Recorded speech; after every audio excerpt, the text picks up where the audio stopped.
Something has just come across my desk. He is perhaps the best draft analyst in the game. Name of the man, Trevor Sikkema, lead draft analyst for PFF and host of the NFL Stock Exchange podcast. He's a cutting-edge, highly entertaining, and knowledgeable analyst who has huge NFL draft and college football applications. Trevor, welcome to Corb's NFL. Thank you so much for your time.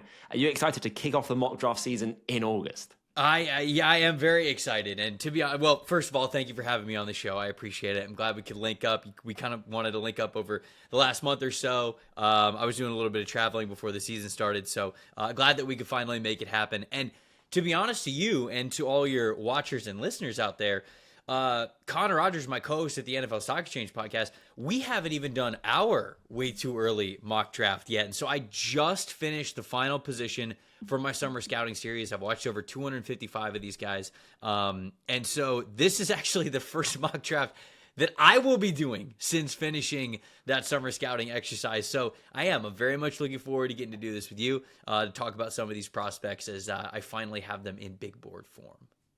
Well, I'm incredibly honored. Thank you very much for lending us your time. So this is going to be a head-to-head, maybe semi-collaborative mock draft. Obviously, April's a long way away. We've got a whole NFL season and a whole college football season ahead of us. But nevertheless, think of this as an introduction to the players to know in the 2026 NFL draft. We're going over the biggest prospects, the biggest names, so that you guys can know about them before everyone else. We will mostly be going best player available. I imagine there's not going to be any trades in this early stage just yet. And also, Trev, I must say, I'm going to be taking Arch Manning off the board here with the news that he is going to stay at Texas. I'm going to try and keep this as realistic as possible. I think he will stay, obviously not 100% until they will do the declarations later in the year. And this is what we would do if we were GMs of every team. So don't give us this whole, but they just drafted this player last year. They're gone. It's me and Trevor in the GMC. We control this team's destiny. So I'm going to give you the option, Trev, since you are the guest. Do you want to take the grenade that is the first overall pick in this mock draft with the New York Giants, or shall I take it? No, I could take the first one here with the Giants. This sets up things pretty interestingly because, okay, they don't need a quarterback, right? I mean, they drafted Jackson Dart, and they're probably going to let Jackson Dart play it out. They don't really need a defensive lineman either. And when I look at the offensive and defensive line, like TJ Parker's very good, Peter Woods is very good. I think Clemson's going to be very good this year because of those two guys and because of that defense, Cade Klubnik as well. But I think for the Giants, you got to look at different positions. One, you got to talk about the guy who is there for them in Caleb Downs. Now, I like the safeties that they have there.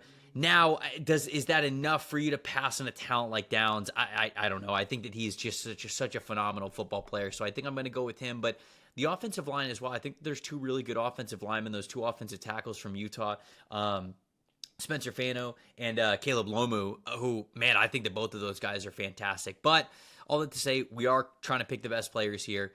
Caleb Downs is number one on this list. Now, I will say, the big board as it stands right now, as we're going through this exercise, this isn't my updated big board. This was what Max and Dalton, the college football guys over at PFF, they came up with this for the way too early summer exercises, and they did a phenomenal job. A lot of what I have on my big board, very close to sort of what they had here.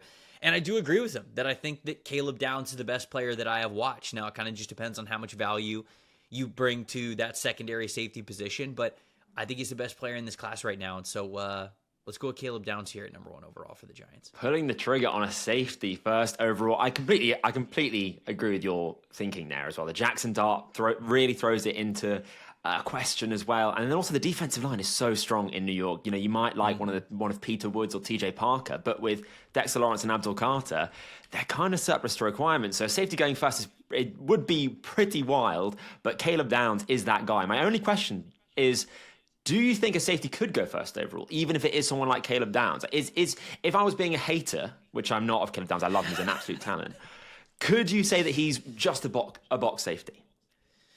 No, I wouldn't say that at all. And even if you considered him just a box safety, I mean, the impact that I think he has just everywhere on the field, for him to be as impactful of a starter as he was at two blue blood programs like Alabama and Ohio State, I think that just speaks volumes. How early he got on the field, how early he became a team leader, how he understood the playbook, just had mastery of sort of what the defense was doing, the structure that they were looking out for. And so I think that Downs is a phenomenal player. Now, I will say this. Doing this exercise, and this might be just a common thing that we end up going throughout this draft season. No, I don't think a safety goes number one overall. Like, I think that this pick gets traded, right? I mean, if the Giants have this pick and if they like Jackson Dart, they're trading this pick. They're trading this pick to somebody else who needs a quarterback or an offensive tackle or whatever it is. So to me, a safety is not going to go number one overall, but in terms of highlighting the players themselves, I think it's valuable to shout out Downs here at number one. Brilliant. Well, my pick at number 2, and this is a sprint the card in situation for the Browns. I mean, they've just announced Joe Flacco, a 40-year-old, as their starter. Yes, they got Shadur Sanders. No, I'm not wedded to him. Yes, they got Dylan Gabriel. I'm equally not wedded to him. This is Cade Klubnik's season. He has taken huge steps from 2024 to this year as well. He ended with that Texas game. He was ripping it all over the field. Oh my God. 5 big-time throws, layering it over defenders. Just amazing passing performance from him. He's able to progress through reads. He can throw on time. And I think he's got decent mobility. Obviously, he's no, Lamar Jackson, but he can keep a defense honest from time to time if he needs be. Obviously, he's not perfect. He's got a whole season ahead of him. I don't like the physical tools too much. 6'2", only 210 pounds, and only an okay arm. But I do just love kind of how he wins. In my mind, Trevor, and feel free to disagree or agree with me at any point here, he is kind of like a Bryce Young or a Joe Burrow in the sense that he's not going to win with elite physical traits. He's going to win with his processing and his ability to be accurate and put it right in the breadbasket for receivers. And you know what? I love both those guys. I'm a Bryce Young truther. I'm a Joe Burrow truther. I'm a Cade Klubnik truther. Yeah, I mean, I think that I view him very similarly to Bryce. And he is. He is bigger than Bryce Young is. Bryce Young was a major size outlier, but both of them play the game very similarly. Now, if he comes out and he has a year like we saw from Bryce Young in his final year at Alabama, yeah, we are going to talk about him as a potential number one overall pick. I don't think he has like a rocket type of an arm, and I think that he does have some height issues when it comes to sort of seeing over the line, attacking over the middle of the field. And so there are those concerns with him. There are those smaller quarterback concerns with him. He's not quite as small as Bryce Young was, but I think the conversation is going to be the same. Now, Bryce Young goes number one overall, so I certainly think that Cade Klubnik could as well. So now I'm up with the Titans here at number 3. I think Spencer Fano, for me, the offensive tackle from Utah, he would be my next highest graded player that I would have on my big board. I'm actually going to go with TJ Parker, though, because I really feel like the Titans need pass rush there. Now, if Dan Moore Jr. is not the player that the Titans need him to be along the offensive line, then Spencer Fano is totally on the table for you to draft him and be able to pair him with J.C. Latham. I think that could be a road grading run blocking unit. But until we get to that point, they also still really need pass rush, and I'll go with TJ Parker here at 3. Nice. I like that TJ Parker pick a lot. That Titans defense, man, it needs a hell of a lot of work, and TJ Parker is one hell of a player to help that defense along. I got the Jets, and this is a really interesting team because I love their offensive line. They've got Membu, they've got Fashanu, they've got Vera Tucker and Titman. I like the whole unit, really. They kind of just need a quarterback. And you know what? I'm going to stray away from my own rankings here because I would have Garrett Nussmeier as my QB2 at this moment. I'm actually going to go with Lenora Sellers here. And I'm going to do that because I know it's spicy. It's really spicy. But you've got Justin Fields on a 2-year contract. Are they the same player? No, of course not. But I think you can run a similar offense with both. And I think we've just seen with Anthony Richardson's recently announced kind of benching for Daniel Jones. He's now QB1. The league isn't really in the developing QB business currently, and I think if you've got Fields already there, your offense doesn't have to change that much. You've got the offensive line set. If Sellers can take a step this year, his physical talents are unbelievable, and he is jarringly similar to Anthony Richardson for me. But the physical trait, for what it's worth, he's my QB4. He is a first-round player for me currently, but I just love the idea of Sellers in that backfield behind that offensive line. It's high risk, high reward, but I'm going for it. Sellers is very talented. I think that he was still inconsistent in how he read the field, how he was reading defenses both pre and post snap. So I might have a little bit of Anthony Richardson sort of scare in me with him. It's also 4 overall. And I'm kind of to the point where it's man, I understand that you take chances on guys who are just so physically gifted because Lenora Sellers absolutely is. But I also feel as though we do that a lot, and we just say to ourselves, "Well, you're just trying to hit the big ceiling. You're just trying to you're making a bet and all that stuff." But man, there's just a level of consistency that you need to play with, and I think the Sellers could absolutely play at that level this year. And if he does, this is the range that we'll talk about him in. So I can understand it there. For the Saints at number 5, I could go with the quarterback. Like Drew Aller's here, Garrett Nussmeier is here. I'm not a big Tyler Shough believer. I thought it was kind of strange how much the NFL was like super in on him very randomly, like with 3 weeks to draft day. I always felt like Shough was more of like an early day 3 type of a quarterback. I think he's got an NFL caliber arm, but the injury history, it was a lot that I was very shocked that he ended up being picked where he was in the second round. And so I think that there's a world where we could be talking about a quarterback here, but Peter Woods to me is so good, and I think that this defensive line for the Saints, I know we're not talking too much about needs, but to me they need major difference makers, and Brian Brzee has yet to really stand out for them. They've got Nathan Shepard, Christian Boyd, Chase Young. I mean, Cam Jordan, he's got to be coming on probably his last year of play. So they need defensive line help, and Peter Woods, I think, really helps you in a lot of different ways. So I'm going to go with Peter Woods here, the defensive tackle for Clemson. Oh, that's gutting. I was going to sprint the card in for him at the Panthers with the next pick. There's a rep that Peter Woods has where he was long-arming 2 different offensive linemen in the same play. Like, I've never seen like something like that before. It was absolutely bonkers. He's such a talent. Panthers at 6 then. So Peter Woods is gone, which is a shame because I would have liked to pair him with Nick Scouton, Prince Emmanuel, and obviously Derek Brown in the middle. Mm-hmm. Got to be defense, though. It's got to be defense, surely. So I think then who I'm going to go with, which I think might also be a little bit out there perhaps, is Keldrick Falk from Auburn. Yeah. I do have Bain higher, but Falk I think has some inside-outside flexibility, which I think the Panthers will value a little bit more as the team stands now. I mean, this guy's 6'6", 288 pounds. He had 45 pressures and 9 sacks last year. I've described him as a free-ranging quarterback terrorizer. You can just line him up anywhere along the defensive line, all the way from shade nose to wide 9, and he'll get the job done. And I just think that allows the Panthers to get their best defensive lineman out there. If Nick Scouton could, develops into a good player, which I think he definitely could. I prefer the non-A&M version of him. And if they got Prince Emmanuel as well, they might not need like a pure edge, maybe depending on how those guys come on. So I like Falk there as a kind of edge, interior defensive lineman. You can move him wherever you need him, and you can get your best guys out there. Yeah, I can understand that as well. Bain is interesting. I don't know if we'll talk about him here in the first round. Maybe we will, because obviously you like him a lot. No, I think he's a really good football player. I get a little bit worried about just the size. Like, he's such a tweener, it feels like, with his size. Like, it feels like the Kalijah Cansey conversation all over again. And Cansey's obviously great, but can you tell me that Bain is going to be that explosive of a player? Because Cansey makes it work because he's crazy explosive. Is Bain that? He's quick, he is explosive, but is he that explosive? So I sort of have some debates there, and we'll obviously have those conversations as the year goes on. For the Raiders at number 7, for me, this is going to be Jermon McCoy, the cornerback from Tennessee.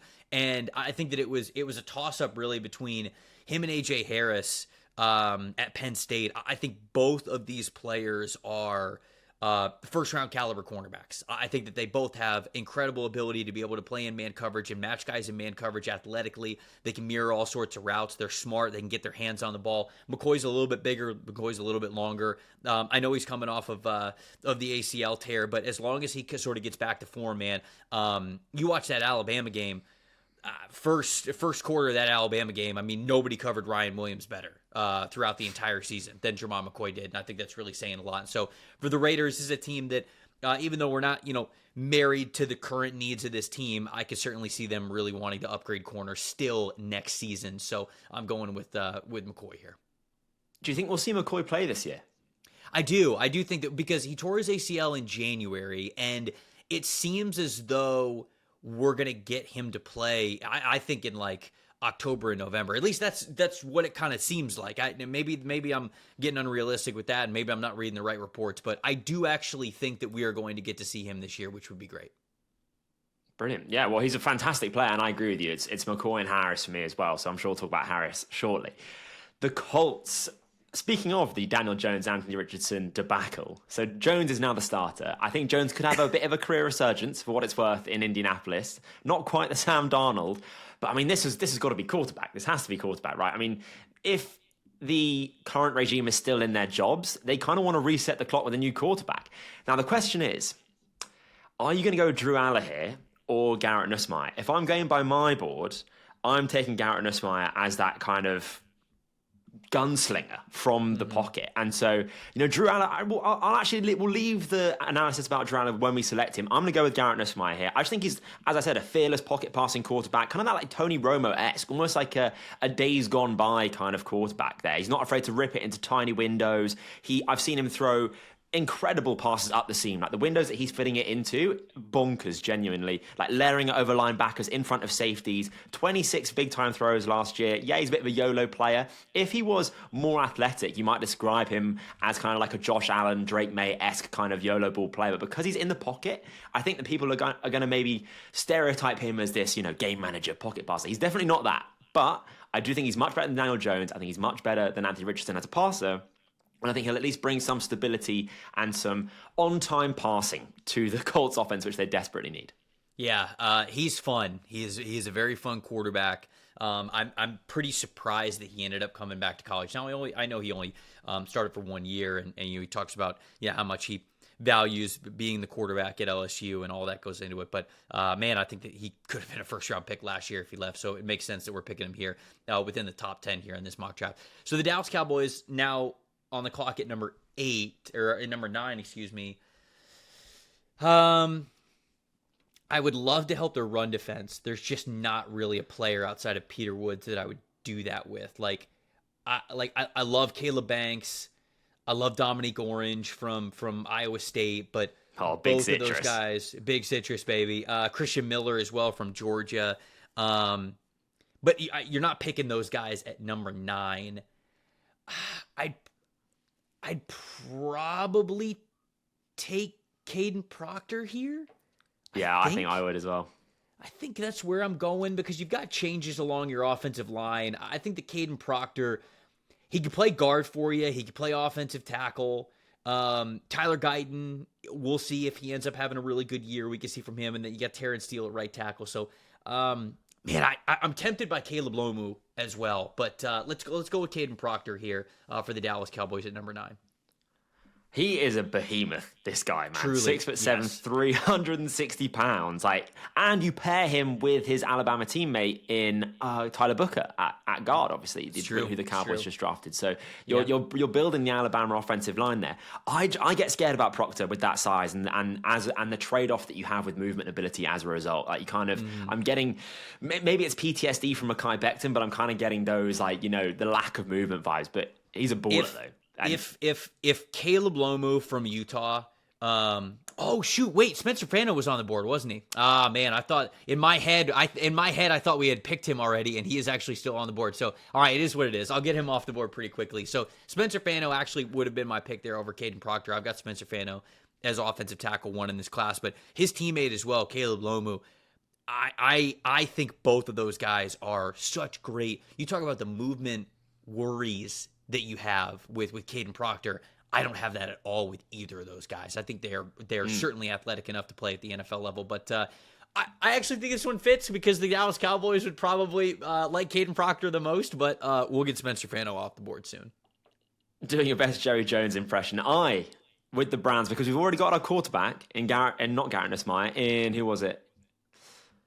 Cade Klubnik. Oh, yeah. We're now going to draft a franchise tackle to help him out, and it's going to be Spencer Fano. He's my number one offensive tackle, man. This guy is so damn good. His movement skills are wild. He's a great athlete, quick, fluid. He just glides in pass protection as well. And he has just great hand. I love what he does in the run game. He's a finisher. And, I just think that ultimately with Fano, wearing a number in the 50s as an offensive lineman just gives you extra aura. I love that. Get the 70s away from me, man. If I'm an offensive lineman, I'm wearing 50-something. He does. I love him. He's going to now he's going to be the stalwart tackle now for the Browns, blocking for our franchise quarterback. Yeah, no, I like that one. I do like that pick there. Spencer Fano should have been off the board one pick sooner, but you took advantage of me leaving him on the board there. So, man, Seattle Seahawks. Let's see. Obviously Zabel helps along the interior offensive line. Oh man. Jennings Dunker would be awesome on this team, actually. Holy cow. Jennings Dunker, the offense. He plays offensive tackle for Iowa. I think he's a guard at the next level, and he is just an absolute ass kicker. He would be so much fun to put on this team and on this offensive line. I don't know if they would do it there. They've got running backs that they feel good about. They drafted Elijah Arroyo. I'm just kind of looking at their roster right now. Cooper Kupp's a little bit older. Maybe wide receiver. Yeah, but... Yeah, wide receiver. Well, he could go wide receiver here. Like Jordan Tyson, I think, could make sense to this team. I have Mekhi Lemon as wide receiver 1, but he's a little too much like Jackson Smith and Jigba, so I don't think that they would do it. But I think Jordan Tyson's excellent, so I think I would go with Jordan Tyson here. I'm trying to make sure that I'm not really missing anything else. I don't think I am. D-line's good. Linebacker level's good. There's not really a linebacker that I would take here. Yeah, let's go Jordan Tyson. Let's go Jordan Tyson here at number 11. Get to pair him long-term with Jackson Smith and Jigba here. I think that Jordan Tyson, phenomenal route runner, really great as a Z receiver, somebody who could play all 3 wide receiver positions for you. Dalton Wasserman over at the College Football Channel over at PFF, he said this, and I agree with him. He said he's the best middle of the field route runner in this class, and I would agree. He's got an elite overall receiving grade when it comes to those middle of the field 10 to 20 yard routes, whether it's over the middle or actually at the sideline. So I'm a big fan of Jordan Tyson, so we'll take him here. Yeah, nice. He's many people's wide receiver 1, and I was watching him today in preparation for this, and it's interesting. Like, he's not an alpha wide receiver 1. He's not a like Jamar Chase going 5th overall. He's kind of more, at least how I see him, as like a Devonta Smith going a bit later. So I think 11 for Tyson is kind of the range where I'd definitely start taking him. And again, the Seahawks need a wide receiver, and Tyson seems like to be a very, very good one. The Rams, goodness gracious. Well, first of all, I do not think the Rams will be picking 13, but... No, you're with the Pats, I think. You get the Pats at 12. Oh, the Patriots. Okay, that's much easier then. Okay, so Drake May, absolutely love him. I think they're in for a phenomenal year, the Patriots. I also think the Patriots will be picking here, but who... They've got Henderson now at running back. They've fixed their offensive line. You know what? I quite like wide receiver for them as well. They've got, obviously, Carl Williams, who I love. They've got Stephon Diggs, who is also good, but aging. I'm trying to think of the defense as well. Oh, well, if Downs was here, I'd like Downs because apparently Duggar might not be on the roster going forward. You know what?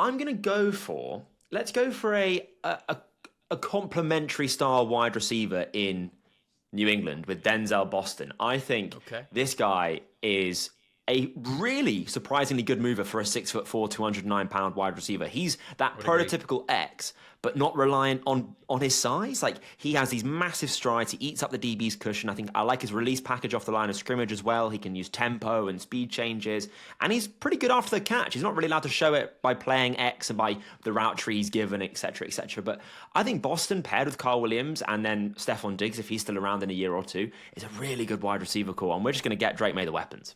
Yeah, the only thing with Boston is he had a really good start to the year last year. He is very talented. I do agree with everything that you're saying there. It was almost like once defenses knew that he was the guy, he really cooled off in the second half of the season. And I don't exactly know if it was just like, hey, they got into the meat and cheese of the Big Ten schedule, which is weird to say, saying it Washington Big Ten. It's I don't know if it's just like, hey, you're playing better competition. They didn't have the passing offense that they needed to with the quarterback situation, but it's something to monitor going into this season, how much production that he could have. But I do think that he is a really talented player. 13 for the Los Angeles Rams. I think this one's pretty easy because Drew Aller is still on the board, correct? Oh, I think he is. He is. He is still on the board. So, as much as I love Sam Levitt, I think I would take Drew Aller here for the Rams. Yeah. I just don't have a lot of faith that Matthew Stafford is going to play beyond this season. You know, even if he plays here in 2025, I just don't feel as though he's the quarterback for the future. And all due respect to Stetson Bennett, who just will not go away. The mailman. It's unbelievable. I have so much respect for him and just how he is able to work his way into that starting role at Georgia, and then obviously stick around here. Might play some meaningful snaps for the Rams this season. But yeah, I'm going to go with Drew Aller, get their quarterback of the future there. And Drew Aller, for as inconsistent as he has been in his career, he was better last year. He really was. Was it perfect? No. But man, the guy's got a very evident and obvious NFL arm. And if you tell me that last year he was taking a step forward, and this year he's going to continue to take a step forward, we're going to talk about a pretty good prospect. And what I get worried about with Drew Aller is just that there's fatigue for him, that there's just fatigue for him as a prospect, and people aren't going to let him grow. And I think that there's a chance where he can, and so I'm taking him at 13. Yeah, he's a bit of a catfish, old Drew Aller, isn't he? At 6'4", 237 pounds, you expect him to be an incredible athlete, and that kind of, again, that kind of almost a Josh Allen-esque kind of quarterback, when really he's a pocket passer. And again, that arm talent is fantastic, like all-world arm talent, and he's taken massive steps. I think he needs to continue to take a few more steps, but to go to the Rams with Sean McVay, I think that's a fantastic pairing. And if you can get Stafford for one more year, let Aller sit for a year or a few games, I like that a lot. But it does leave me with the Steelers in a very interesting predicament, because Aaron Rodgers is gone, but he's announced already that he's only going to do a year anyway. So this opens up the door for, I've been waiting for this. Where is he? Yeah, there he is, baby. Oh, you're taking Mateer 14? John Mateer, let's go. I absolutely love John Mateer. Where is this geezer on my notes? He is just he's a true dual threat quarterback, right? Like he has, what is it? He's got, well, first of all, I'd say that he has, the kids would call it aura. I think and maybe you might call it swag in our generation. Maybe the boomers among us would say he's got it. But I don't think, not even John Mateer's mother is as high on him as I am. He just plays arrogant. I love the arm talent. He's got the quick release. This guy can score in 2 plays. He can score, pick up 50 yards with his legs, and he can throw a laser beam 50 yards with his arm.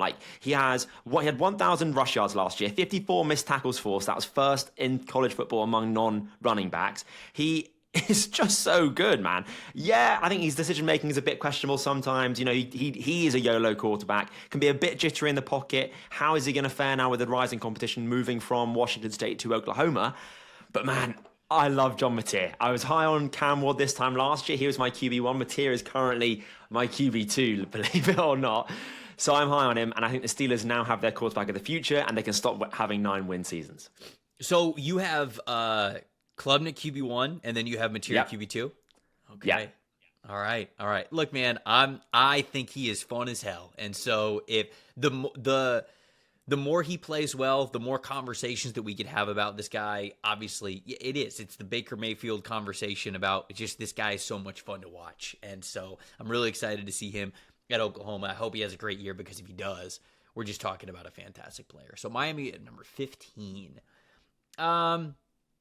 This one's a tough one when you talk about needs, because if Miami doesn't play well this year, I think that everybody's gone. I think Chris Greer's gone. I think that Mike McDaniel's gone. And at that point, I think they're trying to get Tyreek Hill off the books. I think they're trying to move on from Tua Tagovailoa. I just, if Miami doesn't have a good year, everything looks different in Miami that next season. But to me, it's got to be corner. A.J. Harris is still on the board, correct? Yeah. This is one of the thinnest cornerback rooms in the NFL when it comes to talent. AJ Harris over at Penn State, he's a true junior this season. He's got the size, 6'1", 185. He's a true man coverage corner type of a player. Really great foot quickness, really great change of direction. He can mirror at a press. Some really impressive tackles in run defense, which I love. He's got that versatility to play man or zone. I think he's still working on those zone instincts. I think he's a little bit more natural when it comes to the coach just saying hey, don't let this guy catch the ball. But that is very natural for underclassmen. And so I think that he might have a little bit shorter arms than you want for a press man corner, but he's got that good height to him. He's incredibly competitive. He plays with a ton of confidence. It's the type of corner that I gravitate towards. And the best part about this pick is that really the only bad game I saw from him last year was in the 20-degree weather against SMU. And I think, to be honest with you, I'm not lying, I think he just looked cold. Like he just did not want to be out there playing in 20-degree weather. And it's not like he was like moping or pouting or anything. You could just tell he wasn't as explosive as he normally is. He didn't really lower the shoulder or go into tackles with as much violence as he normally does. And I think he was just cold. And now he gets to play in Miami. So I think that this one's actually a pairing that I'm going to have throughout this NFL season. I think it's interesting as well because obviously I think currently, without having the depth chart up in front of me, it's like Storm Duck and someone from the street starting at cornerback for the Dolphins. Yeah, currently. I mean, and AJ Harris is that kind of move back towards the physicalness that the Dolphins are wanting to move back to, right, as well. So I love AJ Harris. He's my CB2 as well, man. I love him. It's Storm Bears Duck at 16.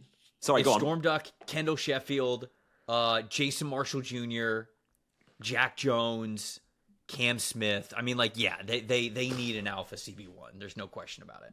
And that is AJ Harris. Now, the Bears at 16, obviously a really strong team now. They got the new offensive line. They got the weapons. I think the defense is all right. I'm going to go with Jeremiah Love here, the running back. I think that's what we were discussing at one point with the draft last year, where they're going to take Ashton Genty and kind of have that backfield sorted. And Jeremiah Love, I don't think he's quite on the level of an Ashton Genty or a Bijan Robinson, but he, for me, is just slightly a level below those two guys. I think he is a fantastic, fantastic player. He is a complete 3-down, NFL-ready running back. He can get skinny through holes, which only just close after him. It's like, Indiana Jones when he's reaching back for his hat before the rock nearly closes on his hand. He just Good reference. Thank you. He's a home run threat. He's got the breakaway speed. Once he's gone, it's over for you. I think I want to see him involved more in the passing game. And obviously in Chicago, he would be involved more in the passing game with Ben Johnson. But I want to see that this year for Notre Dame. And he's not quite as shifty as someone like a Jahmyr Gibbs, but man, Jeremiah Love, he's a great running back prospect. I think he's a locked-in first rounder right now, I would say. And the Bears are going to run the card in. Yeah, he's the best running back in the class, and that's while saying that the guy who I have at my RB2 I like a lot, and it's still very easy for me to say that Jeremiah Love is the best running back in this class. That makes it pretty easy for me with the Arizona Cardinals. Francis Mauigoa, I believe is how you say his last name. I'm working on that, so hopefully I'm getting that right. We got a full season to be able to get it down. But it's always phonetical with the Islanders. This is pretty perfect because this is a guy who's a former 5-star offensive tackle, and even though he's not, like, I wouldn't call him like a Joe Alt type of prospect or anything. Like, he is still good. Like, he is absolutely still like at least a back end of the first round type of an offensive tackle. And I think that this is exactly where you sort of talk about his range. For the Cardinals specifically, they've got Paris Johnson Jr. at left tackle. They've got Jonah Williams right now at right tackle. But, it's a situation where I think that they could absolutely have an offensive line upgrade, an offensive tackle upgrade. And Mauigoa has started at right tackle in each of the last 2 years with him as an underclassman. And so to me, the only real issues that I have from him, because I think he moves pretty well, he's got good foot quickness, he likes to dictate contact, he just very comfortable playing at his position, playing in the trenches. He's got that natural, wide, flexible, down low, pre-snap stance for really good leverage, really good power. Like I like all that about him. He's listed at 315. Sometimes he gets pushed around a little bit more than I would think a guy listed at 315 would. But when you're an underclassman, sometimes these programs, they just put the weight on you when you're in the trenches because they want you to get that weight profile. And then when you get into your junior, your senior, your redshirt senior year, like, you got to remember, these are still like 20-year-old kids. And so he's probably still putting on the serious muscle mass on his body at that weight profile. So I think that can all come for him as well, and he can be a really strong defender when we get into this upcoming season for Miami and in the NFL. So I think this is a perfect fit here if Arizona had the chance to get him. Yeah, I love him. He's my OT2 currently. He's a top 10 player for me. I love Mario. He's really damn good, and the Cardinals have got a good one. The Vikings at 18. This, I think, is where Ruben Bain's going to come off the board for me as the edge rusher, or Anthony Hill. What also would Brian good. Flores prefer? Also good, yeah. Yeah. Well, they've got Ivan Pace as that kind of do-it-all linebacker, don't they, currently? Is Anthony Hill then surplus to requirements? Who are their edges at the moment? I tell you what, we're going to lock in Bain, I think, because I think for me he's the better player. I'm not as high on Hill as he's currently listed here, at least. Obviously, it's early days and these things will change, so it's not a reflection on that at all. But I have Bain as a top 10 player for me. So I'm going to draft Ruben Bain here from Miami. Two Miami players going back to back. I think that he is just a really good pass rusher, frankly, at his core, and I think he's going to massively improve the Vikings pass rush as well, which is a big part of the defense. Obviously, Brian Flores has concocted one of the craziest defenses in the league. But when you've got someone like Ruben Bain, I think it just kind of opens up things for you a little bit differently defensively. And, Sure. He's explosive, he's powerful. I think he plays really fast. He had 28 pressures last year, 4 sacks, 2 really good years of production in Miami from his first year in college. In his first year, he had 45 pressures and 9 sacks. That is absolutely crazy. Yeah. Give me that player. I think he's talented. I think he's going to massively improve this team. Yeah, he's a great defensive lineman, and I think this is a really good landing spot for him, right? We talked a little bit earlier in this episode. I've got a little bit of concerns about just sort of how he's built. Shoot, I even saw a picture of him. I can't remember if Miami tweeted this out or whatever, but it was of him and a teammate. Like he looks even smaller this year. So I wonder if he's leaning into edge rusher more so than, that interior role. So I'm not exactly sure, but I am pretty sure that Brian Flores can figure out the best way to use a really good football player like that. So I still like that pick there. This is a good landing spot for Bain, even with my concerns about sort of, is he a little bit of a tweener heading into the pros for the Denver Broncos here at 19, really good football team, right? I mean, this is a really good roster top to bottom. They've done an excellent job building this team in a great way. One of the best offensive lines in the NFL, one of the best defenses in the NFL.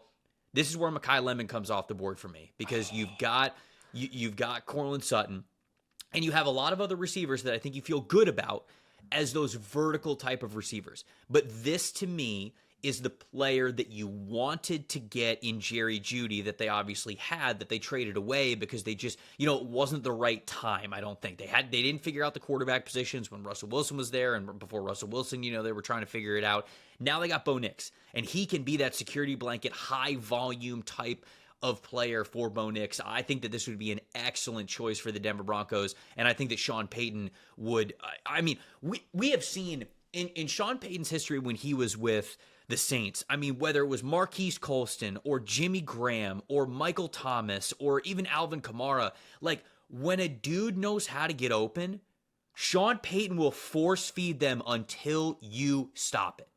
And this is a type of player, in my opinion, the separation that Mekhi Lemon can create on a play-by-play basis is one that becomes a high-volume player in Sean Payton's offense. So I like this pairing a lot here with the Broncos. I more than like it. I think that could be the pick of the draft for me. That is so damn good. You know how whenever you're doing a mock draft and you always seem to be mocking the same player to the same team? I think I'll be mocking Mekhi Lemon to the Broncos more than I won't be. Leave me. Forget. Just don't talk to me about the smaller wide receiver propaganda, man. I don't want to hear it anymore. Guys like Zay Flowers are killing it. Mekhi Lemon is going to be absolutely brilliant. He's my wide receiver 1 as well, for what it's worth. So I love Lemon. He's so quick, so fast, just cuts on a dime. Love the pairing, love the fit. Now, my Houston Texans, I'm a Texans fan, so I'm glad I get this one. And, it's got to be offensive line. Obviously, I think we're going to have the worst offensive line in the league this year. And I'm going to go with Isaiah World from Oregon. I think, he dominated at a lower level in the Mountain West, but that's what you want to see, right, from those guys. You want to see them dominating. Of course, it's against lower competition, but you can only play against the guys you're lined up in front of. And he looked the real deal there. And I think he's going to play really well in a good Oregon offense and in a system which I think will be conducive to him playing well as well. Vicious as a run blocker, sound in pass protection. He's definitely developmental, and I hope he takes those steps this year. But when you turn on his tape, Matt, I love watching him play, and I think he is what we need in Houston, which is basically a warm body on the offensive line that can actually semi-pass protect.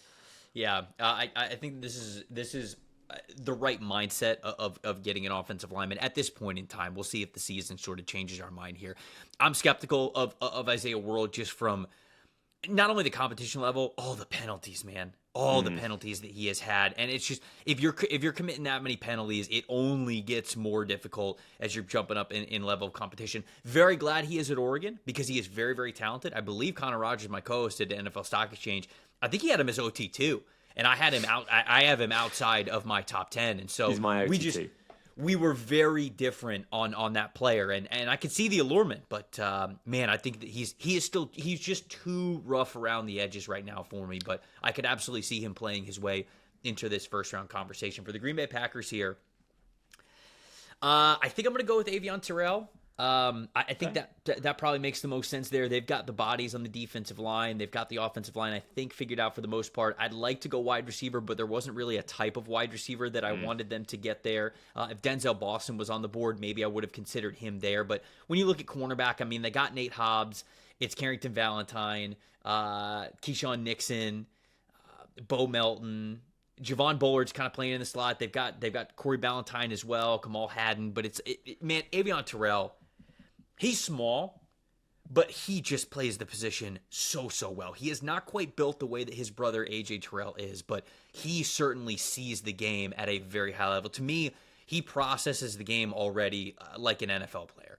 The way that this guy can anticipate when the ball is coming, where it's coming from, when to pass off zones, those things. And with a little bit smaller of a body, he's just got so much body control, really great closing speed. He's an excellent football player, and I think you're going to hear a lot of people sort of get on him just because of the size. But even though I've got him ranked below A.J. Harris and Jermon McCoy, he is a first-round caliber type of corner, in my opinion, for how well he plays the game.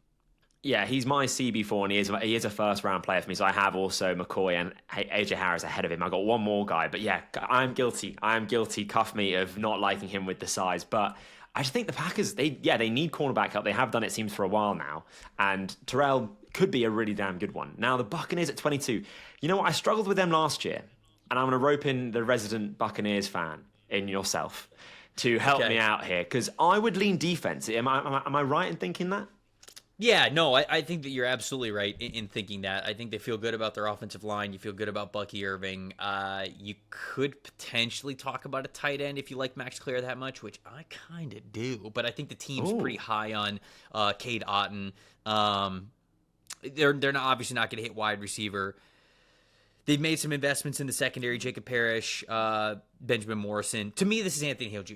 Like, you're not like it's either Anthony Hill Jr. or I'm a big Torian York guy from Texas A&M. So to me, it's kind of like one of those two players. Now, if you're drafting Torian York's a little bit closer to Savasier Dennis, who they already have on the roster, whereas Anthony Hill, you're not really worrying about the size for him nearly as much. And so I wonder if this team would go Hill Jr. over Torian York, but I have Torian York as my LB1 going into the season. I just think that, again, the field general approach, who he is in the middle of the field, everything that he has been to that Texas A&M defense, to start at middle linebacker in the SEC as a true freshman, it just means so much. There's so much weight, in my opinion, that I put into that, and it just showcases how smart he is. And so I think that one of those two guys would be the pick here for me.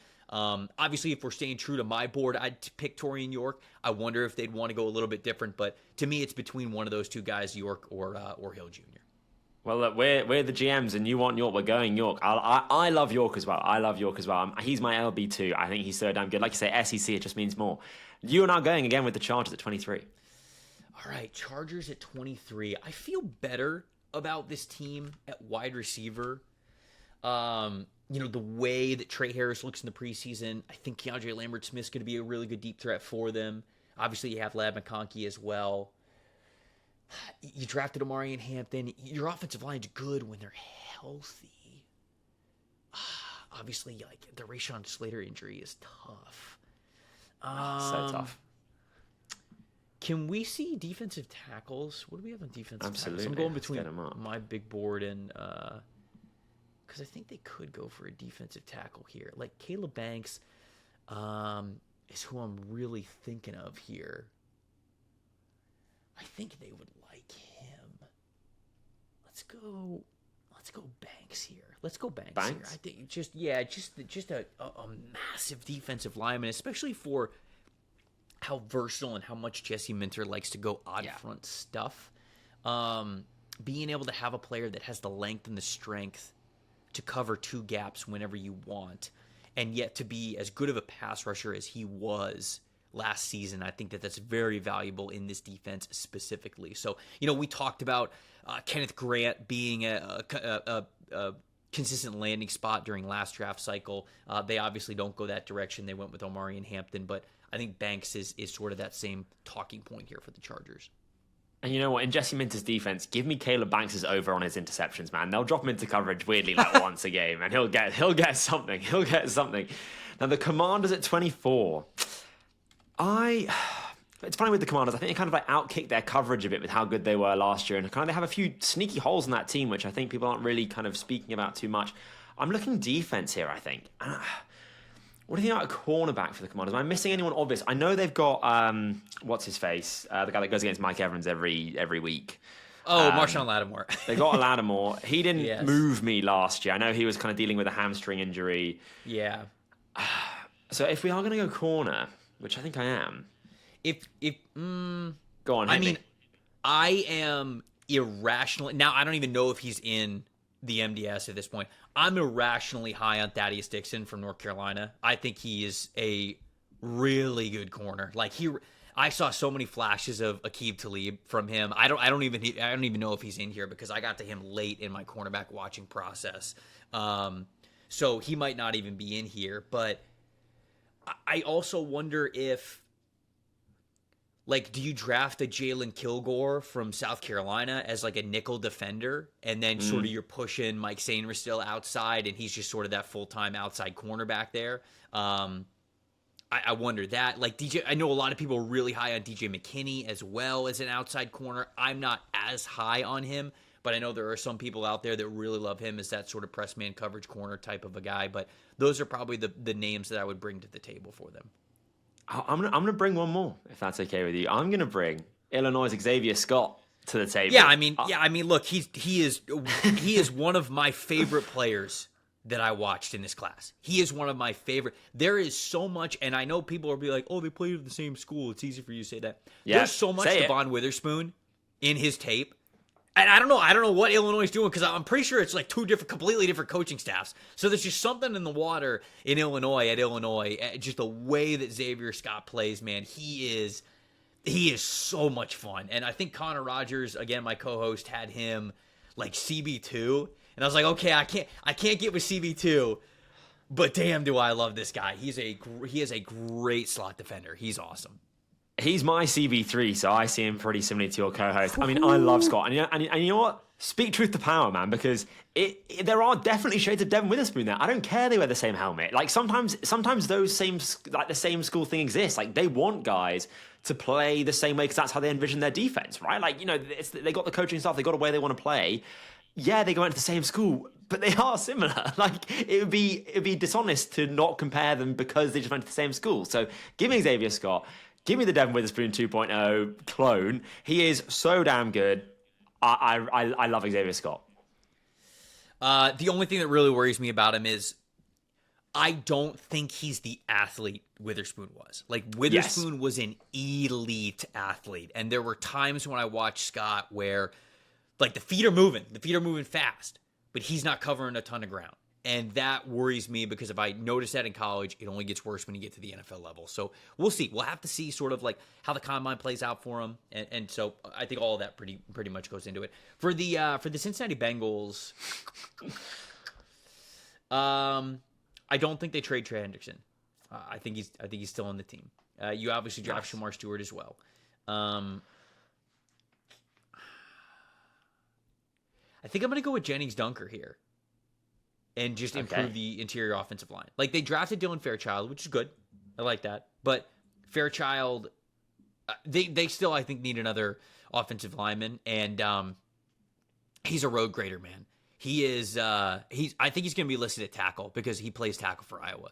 But I am going to have him as a guard. I think he is a guard at the next level. I think his arms are too short to play offensive tackle. And just getting the most of what he is as a player, which is an absolute ass kicker in the run game, just play that at guard, in my opinion. And you really have somebody who is a difference-making starter for you, gives you Pro Bowl potential. I'm a big Jennings Dunker fan if we're moving him inside to guard. So I think that would be that would also be good for this team.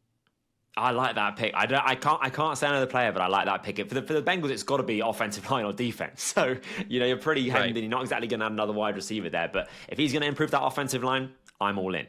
The Rams are their second pick. Oh my! I forgot about their second first round picks. And with their first, you took Drew the Allen. Falcons. Yeah, Falcons trade. So then, what do we like then? They kind of got one on the house, don't they? Here, I mean, I love Dylan Thieneman from Oregon as the safety. Who do they have at their current? So like, I am going to go with. They have Cam Kinches and Cam Curl. Ooh, what would you take Thieneman then if you got those two, or would you go a different route? I wouldn't. Well, I mean,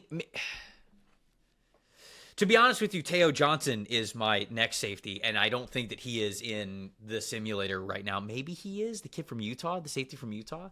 I don't think he's going to be in here. No. So, I mean, like, he is my safety too. Like, he is my next safety after Caleb Downs. So I think he's really good. I would take him there. But man, the Rams. Hold on, let me pull up the depth chart for the Rams.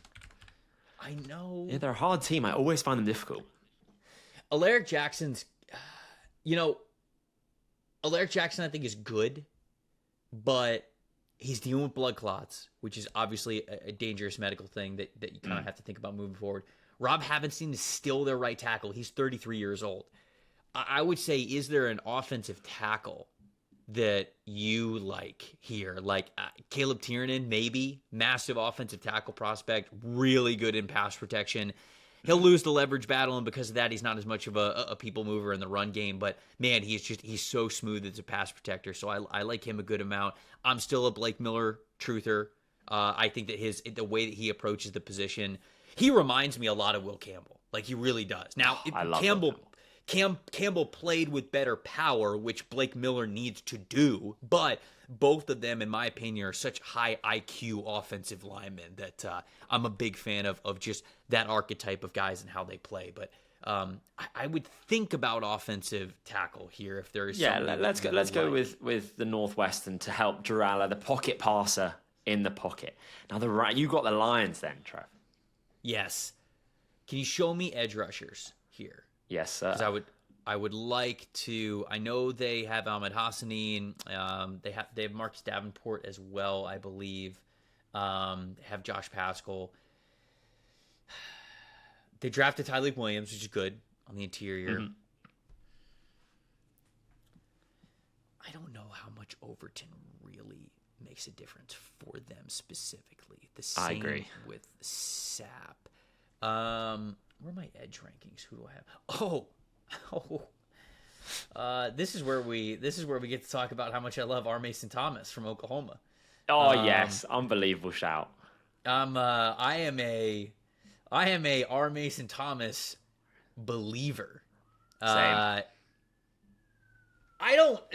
Picking him in the first round feels rich, but I tell people all the time, like, you got to understand, I've gone through 255 of my first prospects right now. Like, I don't have that many first round grades.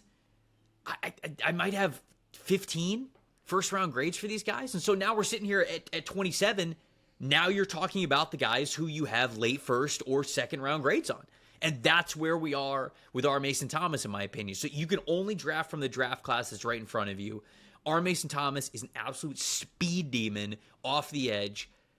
Let's go with him here for the Detroit Lions, just to give them just like a true finesse, just absolute monster when it comes to that first step explosiveness off the line of scrimmage. Yeah, you're amongst friends here. He's my 27th ranked player. Literally, actually, where we're currently picking. There we go. There we go. I kind of can't help but love those like designated pass rushers that just are so good at one thing. Like I know he's not going to be on the field all 3 downs. Sure, in Detroit, is that really going to matter that much when you've got the players that you have? No. Also, when you're rushing opposite Aiden Hutchinson, I mean, Mason Thomas is going to walk into 5 sacks a season every time he's on the field. So I love that. And what I've got here is I've said, is he a top 50 pick? Yeah. Is he a sure-found first round pick? No. But like you say, you've only got the class you have, and what's the difference between 27 and 32, or 33 rather? Just pull the trigger on the player. Yep. The 49ers. Oh, this is an interesting one for the 49ers. Who have I still got on my board? Let's have a look. We've still got Overton. Ooh, okay. Then maybe along a similar vein here, and again, I'd like your input if that's all right with you, is I love David Bailey from Yeah. Texas Tech. Like, Yeah. this guy had a 27.5% pass rush win rate. Yes, he was playing at Yeah. Stanford last year, and he's moved to Texas Tech. But my God, like you don't get those stats by simply being better in a worse conference and by going against worse players. Like you don't stumble into that. That's not a luck. It's not like sacks where you just like find 10 because they've walked right into you.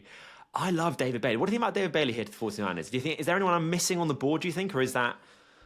I mean, I have edge rushers ranked ahead of him, but at the same time, like we're sort of at that point where you're talking about players who can be major difference makers for you in streamlined ways. And when I look at David Bailey, what he does really well is truly just get after the passer. I mean, his first step explosiveness and his twitchiness, probably the best in the class. It's either him or Mason Thomas. Like, it's one of those two guys. So, like you said, if you feel good about it, then I think that this is probably the range where you start talking about him. I know, again, my co-host absolutely loves him. He loves him even more than I do. He's got him ranked a little bit higher than I do. I'm a little bit worried that he is that one-dimensional, and I felt as though, for example, like in the conversation with him and Mason Thomas, are either of them going to be known for their run defense? No, but I did feel as though Mason Thomas played with more tenacity and better leverage and just better effort when it came to defending the run and chase down tackles and things like that, whereas both of them are similar in what you are probably paying them to do as pass rushers, but I felt like Mason Thomas's game was a little bit more well-rounded. All of that to say, as a designated pass rusher, this dude is probably one of the best in the class at it. Let's go with it, man. Like I said, we're the GMs. We got our contracts. We're getting paid for the big bucks. We got Mason Thomas and David Bailey going back to back. The Chiefs. Man, this kind of depends on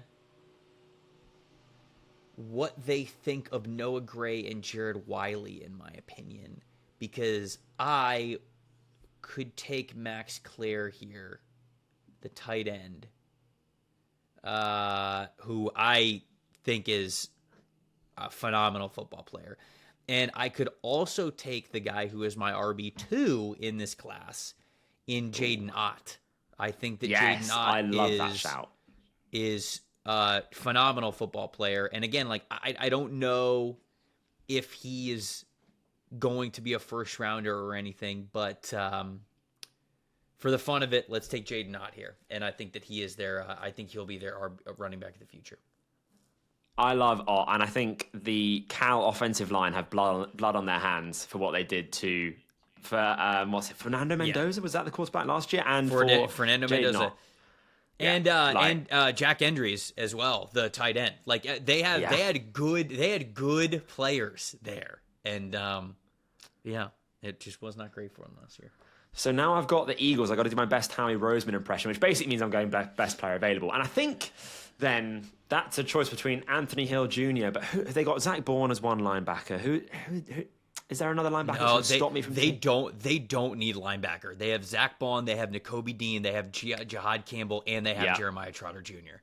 They will not pick linebacker. Yeah, they will not pick linebacker. So then LT Overton maybe at edge. Alabama, big blue blood school, or Dylan Thieneman, but they've got obviously what's his face, Cooper DeJean at safety. Yep. Are they going to need Thieneman as well? Probably not. Am I missing anyone that's like really? Oh, a bit of speed maybe, and Eric Singleton Jr. That could be interesting in the wide receiver room. Obviously, you got AJ Brown and Devonta Smith as like the clear 1 and 2, and if you just need Singleton as that third gadget guy with a bit of speed. What do you think?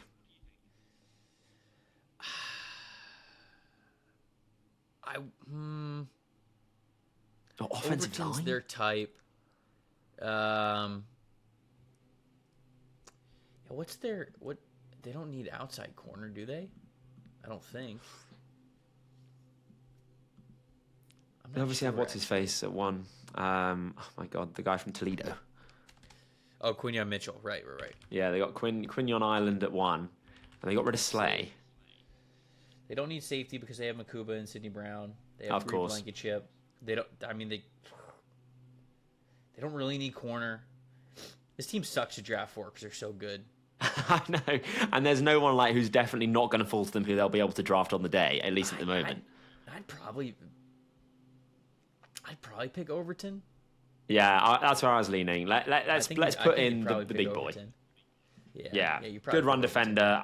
It leaves a bit to be desired for me as a pass rusher, but on that defensive line that the Eagles have somehow forged, you don't need him to exactly be a Myles Garrett off the edge. So we'll take Overton there.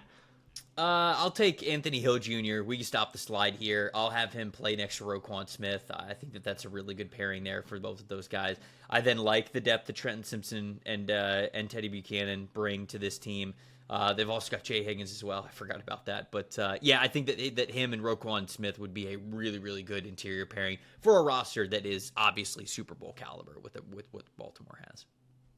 Brilliant. And I'll round it off with Eric Singleton Jr. Let's get some speed for Josh Allen in Buffalo, get that deep ball cooking. And they're Super Bowl winners after all, apparently. So that is it for them. So on the screen now, you'll be able to see the full mock draft. Let us know your thoughts in the comments below. Do you agree or disagree? Obviously, this draft is going to be completely correct. We made all the right decisions at every possible turn. But we do like to read the comments, so please let us know. And make sure you subscribe for more draft content. But Trevor, I'm sure everyone that's listening will already know where they can find your stuff, but just in case they don't, where can we find what you do? NFL Stock Exchange on YouTube is where you can find my show that I do with Connor Rogers. We just got done wrapping up the Summer Scouting Series. The next episode that we have is actually we're going to go through our big boards, probably our top 50s. Mine's top 250 because I got to put it into the PFF MDS, which will be updated probably sometime next week as well. But we got that episode coming, and then we will do our own way too early mock draft sometime next week as well. So yeah, NFL Stock Exchange podcast. But I appreciate you having me on the show, man. This is a lot of fun. It was great to knock the dust off, the cobwebs off, whatever you want to say for the mock draft exercise, and I really enjoyed it. So thank you for having me. Thank you for coming on. Hopefully we'll do this again before the actual draft. But thanks for coming on, Trevor.